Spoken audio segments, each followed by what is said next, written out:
Prežili by ste jeden deň ako Homo neanderthaliensis? Neandertálci alebo Homo neanderthaliensis sú naši najznámejší prapredkovia. Aj keď sú často prezentovaní ako hlúpi, primitívni alebo stupidní, správaním sa miestami celkom približovali nám ľuďom. Chodili, rozprávali, bili sa, milovali alebo dokonca aj trpeli rovnako ako my.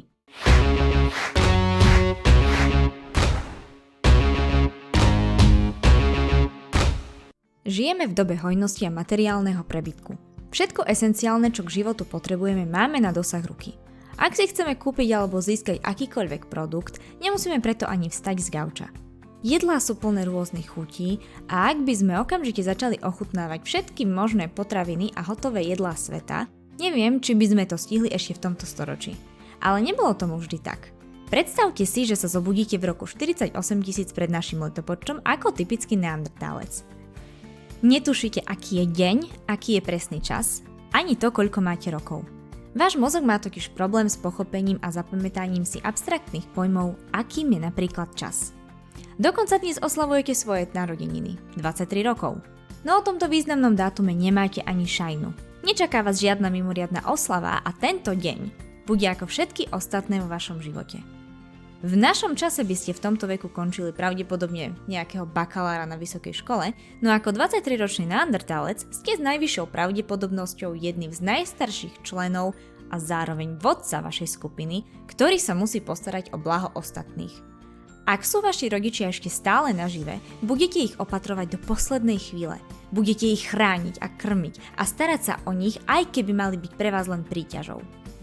Ak sú už mŕtvi, tak ste ich určite dôstojne pochovali, pretože na rozdiel od iných homo bratrancov, vy si členov vašej rodiny chcete takto uctiť. Jedného dňa to isté urobí vaša malá rodinná skupina aj pre vás. Ako neandertálec máte v sebe rozvinuté sociálne hodnoty, ktoré sa príliš nelišia od našich súčasných. Rodičia, rodina a vaša skupina, ktorú tvoria bratranci alebo kamaráti, pre vás znamenajú naozaj veľa. Viete sa aj zaľúbiť, ale ešte to neviete tak úplne pochopiť a pomenovať. Viete si vôbec predstaviť, že žijete v čase, kedy je láska ešte neobjavený pojem? Cítili sme ju však všetci odjak živa. Je ráno a vy ste spali tak, ako je to u vás zvykom. Priemerných 6 hodín. Prikrytý dekou vyrobenou zo zvieraťa, ktoré ste nedávno zabili.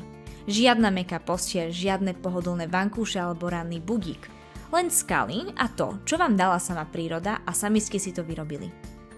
Vaše silne obrúsené predné zuby jasne dokazujú, že so spracovaním zvieracej kože máte bohaté skúsenosti. Zatiaľ čo my si pravidelne doprajeme dentálne hygieny, preventívne prehliadky, bielenie zubov a sme na ich výzor hrdí, ak by ste boli neandertálec, tak by ste ich plnohodnotne využívali ako tretiu ruku pri práci a preto by tak aj vyzerali. Z každého zabitého zvieraťa je práve koža cenná vec, ktorú spotrebujete vždy na 100%. V európskych skepoch sa to hodí. Vonku je zima, ale vy to veľmi nevnímate. Robustná postava, mohutné svalstvo, veľká hruď a skrčená postava vám pomáhajú konzervovať teplo. Husté čierne chlpy na tele rovnako pomáhajú udržať zimu pod kontrolou. A váš veľký vystupujúci nos, s ktorým by ste asi v súčasnosti neboli spokojní, má aj svoju funkciu. Zohrieva vzduch, ktorý dýchate. Máte po prebudení chuť na kávu s croissantom? Tak toho sa najbližších 47 000 rokov nedočkáte. Vy aj vaši rodinní príslušníci ste hladní a to znamená len jedno. Buď sa uspokojíte s korienkami, lišaníkmi, bobuľami a orechami, alebo pôjdete loviť. Ak sa v okolí vášho bydliska vyskytujú čas od času stáda veľkých zvierat, máte šťastie. Môžete jesť mäso, na rozdiel od vašich takmer vegetariánskych príbuzných žijúcich hlboko v lese. Nie všetci neandertálci totiž majú vo svojej blízkosti zdroje mäsa. Ráno sa budíte na to, že slnečné lúče prenikajú do jaskyne, kde žijete a na stene sa odrážajú kresby, vyrité obrazy vášho života, spomienky na lov a odkaz pre budúce generácie. Ste prví predstavitelia homo, ktorí poznali a tvorili umenie. Nie ste síce najlepší rečníci, ale pri porovnaní s inými druhmi homo ste vynikajúci umelci. Skrze kresieb viete vyjadriť emócie a myšlienky, kreslíte zvieratá, ktoré dobre poznáte a okrášľujete si tým príbytky. Rozhodli ste sa ísť loviť. Viete, že vo vašej blízkosti bude prechádzať stádo mamutov a to je perfektná príležitosť, ako zohnať dostatočne veľa mäsa.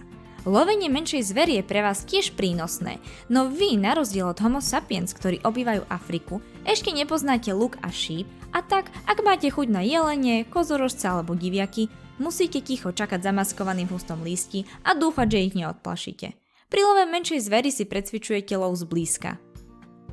Na druhej strane, v čom ste naozaj dobrí, je lov veľkej zvery. Pri love mamuta viete využiť svoju huževnatosť a výbušnosť na krátke vzdialenosti. Nemáte síce dokonalé zbranie, ale váš lovecký inštinkt, stratégia, bystrý intelekt a vzájomná skupinová spolupráca z vás robí kvalitných lovcov. Vo vašej malej rodinnej skupine, ktorú tvorí 10 až 30 členov, ste vy a váš bratranec najzdatnejší lovci. Vezmete si ešte ďalších členov a ostatní, najmä ženy, sa medzi tým budú snažiť nazbierať nejakú potravu v lese. Myslím tým nejaké bobuľky, korienky alebo lišajníky. Pri honbe za mamutom ste mali šťastie a stretli ste skupinku iných neandertálcov, ktorí majú rovnaké plány – loviť. Pre obe skupiny je toto spojenie výhodné, pretože zabiť tak veľké zviera ako je mamut vyžaduje extrémne veľa úsilia. Je milé, že už tak dávno praľudia chápali, že viac dosiahnu vzájomnou spoluprácou ako nevraživosťou. Aj keď váš mozog ešte nie je kapacitne dostatočný na to, aby ste vynašli, vymysleli a zapamätali si reč, medzi sebou sa navzájom viete perfektne to rozumieť. Anatomicky by ste už modernú reč zvládli. Na teraz však využívate len rôzne zvuky, chrčanie, štekoty, hlásky a v kombinácii s rečou tela je to dostatočné na to, aby ste sa navzájom pochopili. U vás, ako u pravých neandertálcov, sú vaša kostra a svaly omnoho väčšie a silnejšie ako Afrikou obývaný druh Homo sapiens. Ste teda celkovo silnejší ako Homo sapiens, a fyzickú silu a vysokoracionálne myslenie, ktoré sú vašou doménou, využívate k tomu, aby sa vám podarilo uloviť aj zdanlivo nemožné – mamuta. Spôsob lovu musíte však prispôsobiť geografickým podmienkam. Obľúbený spôsob, že zaženiete zviera k útesu, nie je momentálne možný, nemáte útes. Musíte premýšľať rýchlo a rozhodne, aby vám stádo mamutov neušlo kilometre ďaleko.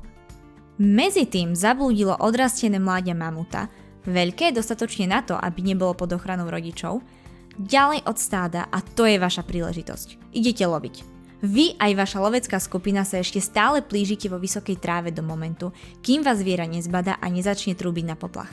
Teraz je vaša šanca. Vybehnite z trávy a začnite kričať po neandertalsky. Pridáva sa aj druhá lovecká skupina a striedavo bodáte do zvieraťa. Musíte ho unaviť a dostať čo najďalej od stáda. Mamut je rýchly, ale nie dostatočne, aby vás predbehol. Navyše vy máte vycibrenú stratégiu. Vaša taktika sa podobá lovu svorky vlkov. Časť z vás si robí prestávky a druhá sa ponáhľa ubiť zviera.